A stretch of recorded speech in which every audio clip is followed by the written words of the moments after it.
আরজিকর কাণ্ডে বিক্ষোভ প্রতিবাদে উত্তাল কলকাতা সহ বিভিন্ন জেলায় ঘটনার আজ গিয়ে পড়েছে গোটা দেশে।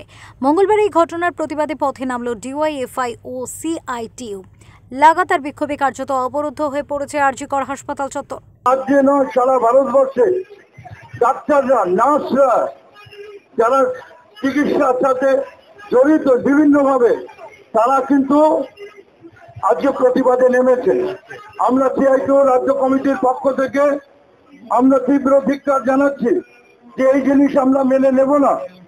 আমাদের এই আন্দোলন চলবে যতদিন না পর্যন্ত এখানে রাজ্য সরকার প্রকৃত দোষীদের শাস্তি দেওয়ার ব্যবস্থা করছে। প্রসঙ্গত আরজিকর হাসপাতালে মহিলা চিকিৎসককে খুন ও ধর্ষণের ঘটনায় সিবিআই তদন্তের নির্দেশ কলকাতা হাইকোর্টের। পুলিশ হাসপাতালের ভূমিকায় অসন্তুষ্ট হাইকোর্ট। কলকাতা পুলিশের কেস ডায়েরিতে সন্তুষ্ট নয় আদালত। এখনই সিবিআইকে কেস ডায়েরি হস্তান্তরের নির্দেশ প্রধান বিচারপতির। কলকাতা থেকে সঞ্জয় রায়চৌধুরীর রিপোর্ট, ওঙ্কার বাংলা।